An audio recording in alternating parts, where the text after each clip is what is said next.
This might be the weirdest movie I've ever seen in my life. Yes. The concept is definitely out there, definitely different, and definitely entertaining. Yes. It was a lot more entertaining than I was expecting, truth be told. I wasn't sure what to expect. The trailer's very weird, the CGI looks questionable, and then you get there and you're like, you know what, I don't care that much. The story was compelling. Yeah. It was a fun movie. Strangely so, like I was telling a friend this morning, I said, listen, so I just watched this really cool Indian film, but when I explain the concept to you, it's gonna sound really strange, but just bear with me because it's actually really good. Yeah, I think the one disappointment that I might have had is that we didn't get more of Nani.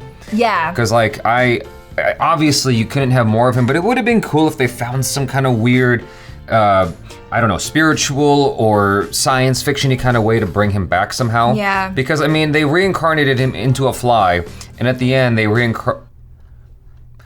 If you haven't seen the movie, you're gonna get a spoiler right now.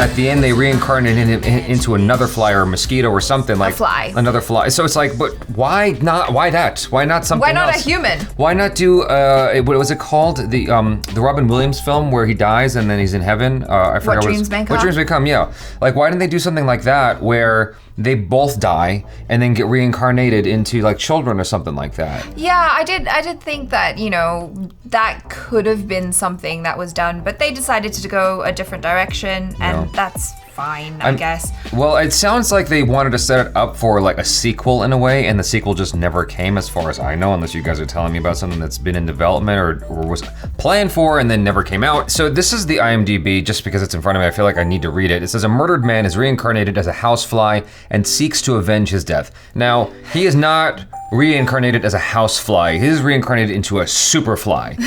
Like, he is a superfly. Yeah, superfly. You know, because flies don't live that long. Yeah. He's living for days and days and days. So he is juiced with some kind of spiritual thing. Yeah. And there's really no explanation for why he was reincarnated into a fly. Not that I necessarily needed one, but what I did need an explanation for is why there was that shaman character who was just there and decided to help out the villain instead of cautioning the dude, almost like the, I don't know the actual names of the one-eyed witches in Hercules, where they warn— the Three Fates? The Three Fates, where they warn Hades, like, this is what's gonna happen. Yeah. And then he tries to like avoid it, but it happens anyway because of him trying to avoid it. Self-fulfilling prophecy. Yes, and I wish there was something like that in The Fly, it's called The Fly, in that's the translation. I wish there was something like that in EEGA. Instead of that dude helping out the villain, I wish it was something like that where he was a fate and he was trying to help him, and in helping, in like the bad guy trying to avoid whatever was gonna come, he ends up just sealing his own fate. That would have been creative and cool. Well, it was kind of like that. Even if it was derivative of something else, like that would have been a nice way to, because it's got this spiritual, ghostly afterlife sort of thing going on, so might as well have something like that. Well, I thought that there was something like that because the guy prophesies that he's like, you won't talk to me now, but you'll talk to me when all your money is in flames and you've got soot all over your face. And it wasn't until the money in his safe got set on fire and he covered his face with his hands and then was like, oh my gosh, this is the moment. His prophecy came true, so now I should go speak to dude. Yeah, but then why does that guy help him? Like that was just a big hole in the story, and then there was the other robber that never came back, like that random robber that decided It was funny though. It was funny. It was just like a little comedic scene, but I'm like, okay, but how does that serve the story? Because that never came back. That has nothing to do with anything else. It's just sort of random. And I guess if it being a comedy, because I take this as an action comedy. Yeah. It being a comedy, I guess it's fine to have that random joke in there. But when you're looking at the grand scheme of things and you're looking at the big picture, you're like, okay, that's just a random funny moment though, but how does that serve the story? Because if it doesn't serve the story, you might as well cut it out. But that's my American sensibilities, what I learned about writing. You know, it serves a joke, so I guess it's fine for the ha-has, but like, speaking of the story, I thought that they did a really great job with setting everything up. They did. And then They did. it was paid off in the end. They did a great job because they spent a lot of time establishing that she, does these miniature things. The micro art. The micro art, and I actually forgot that I didn't even, what do you call it, telegraph. It didn't telegraph to me that was going to come up later on as a thing to connect to him being a fly. Yeah. And so I thought that was actually really well done because it's like, oh, this works out because then she can make this miniature armor for the fly. Yeah. And it got really silly. Like we have a watch along that we recorded, so it's not posted to Patreon yet as of this recording, but it will be. And you see my face, like I'm smiling the entire film because it's just so weird and funny and cute, but like it's a fly. How can flies be cute? Yeah. And so there are moments where the little fly's doing like exercises and I'm like, what the hell? Can flies even? It's good fun. The movie in the end is just really good fun. And so SS Rajamouli is a very ambitious director, as evidenced by Bahubali 1 and 2. But even more so by this because I imagine he had less money to work with when he did EEGA versus Bahubali, especially Bahubali Part 2. It's also directed by JVV Satyanarayana. I apologize for that. And it's written by a few people. Ashwin Gangaraju, SS Kanchi, Janaradan Maharashi, Crazy Mohan, that's a name. Vijayendra Prasad, and SS Rajamouli. He's credited twice as a writer. I thought Nani did a great job with a little role that he had in this movie. I just love him as an actor. He's one of my favorites from India because he has a charisma about him. The thing that sort of throws me off is the Jackie Chan thing, which when I say that, what I'm referring to is Jackie Chan often used his own name in movies for some reason. Like if you go and watch at least the American version of Police Story 4, which is known here as Jackie Chan's First Strike, they just use Jackie Chan's name in the movie. And I'm like, but why? Like, why didn't you call him like Wong or something or Joe, something else? Like why use his, and maybe it's because it's just like you can't get away from the fact that it's Jackie Chan, so you might as well use his name sort of thing. But like Sudeep is also Sudeep in the movie, Nani is Nani, and so it's like, but no one else's name is like their real life name in the film, so it's just kind of strange. Crazy Mohan, who's one of the writers, played the doctor apparently. I didn't know that until just this second. Very cool. But I thought that Nani did a wonderful job, and I wish they found a way to bring him back somehow. Yeah, he really did, because as I was watching the movie, and I knew what was going to happen, and so I knew that we had limited screen time with him, but I enjoyed every single second because he's magnetic. You watch him and you're just like, I can't look away. He's just so entertaining, So on that note, Samantha Ruth Prabhu, who plays Bindu, she does a wonderful job playing that. She's like, she could have easily just been the damsel in distress, but she did more than that. Yeah. In a way that felt like it was in the realm of, and I say this as understanding this is a fictional film, but within the realm of realistic possibilities, she actually felt like she was elevated beyond damsel in distress. Like she actually was an active character. Yes. And she did her part to be helpful in the plot of the film, as opposed to just being this sideline who's just like, oh my God, save me. Like instead of that, she was actually a strong character. She was actually brave and helping out with this process of taking down this evil dude. Yeah, all within her means as well. Like there was never a moment where I was like, oh my God, she's super strong, because like her character was always this kind of sweet, demure character, but she did everything within her power to help. Within what's established. Exactly. Yeah, I thought that was fantastic. Mm-hmm. I thought that was a great use of getting the best of both worlds, where she is sort of the damsel in distress, but not really. Yeah. I thought that was great. A little bit extra. I'd be remiss if I didn't mention Sudeep, and he's really, in terms of, as far as the actors go, because the star of the film was actually the CGI, the fly, right? But as far as actors go, Sudeep is the star of the movie, right? For all his weird antics in the film, the way he's touching and whatnot, like, he's very good at being that creepy dude. Yes. And while at times it was very cliche and over the top, I thought that for the most part, he actually did a fantastic job of making you feel like he was suffering. Like he was going through the film is a torture film.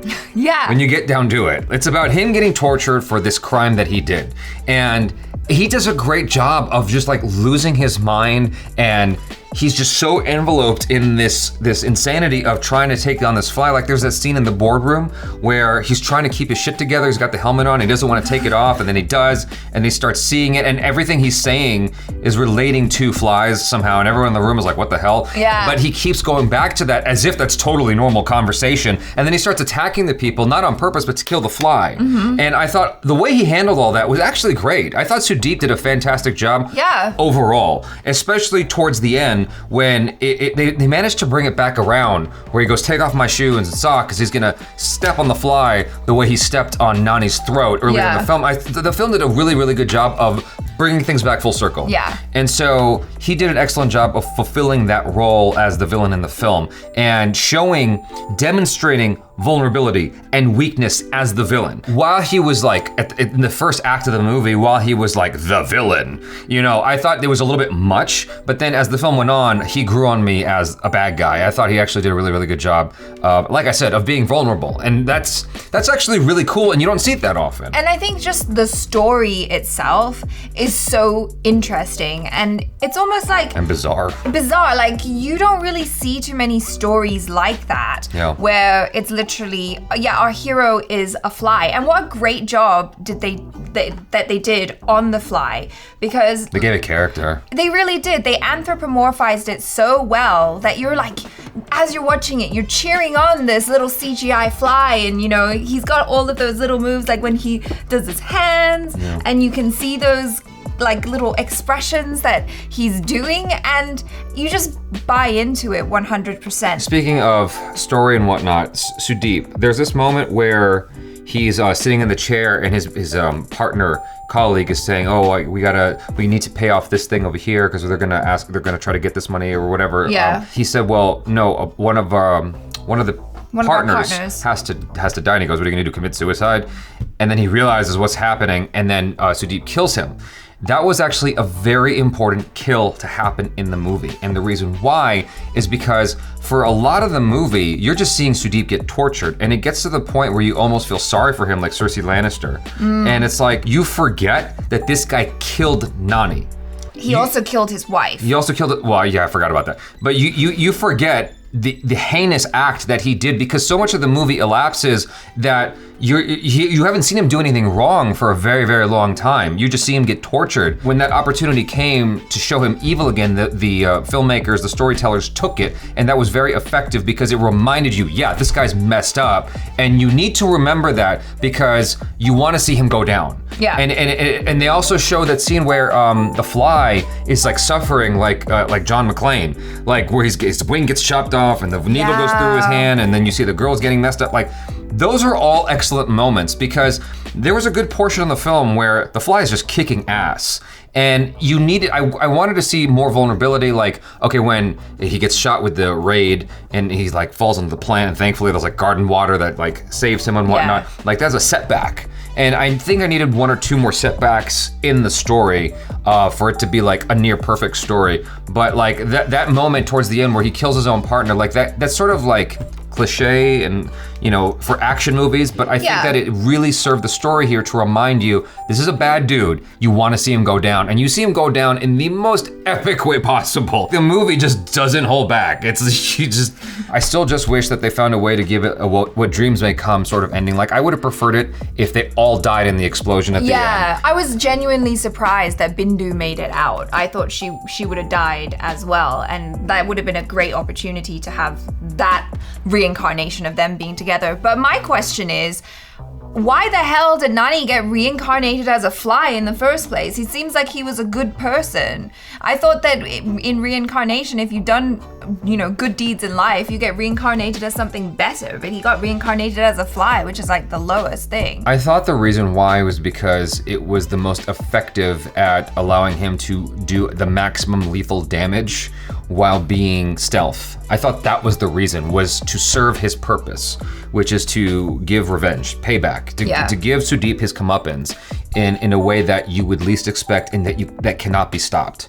I thought that was the point. So once that desire or that need was fulfilled and completed, it would have been really great to have like some kind of thing alluding to Nani and Bindu are reborn in a hospital together or something like that, and they find each other as kids, something beautiful like that. Sweet. That would have been a great alternate ending. But anyway, overall, I enjoyed the film quite a bit. Thank you guys for harping on us and making us watch it. Very, very much appreciate it. And so it was a lot of fun.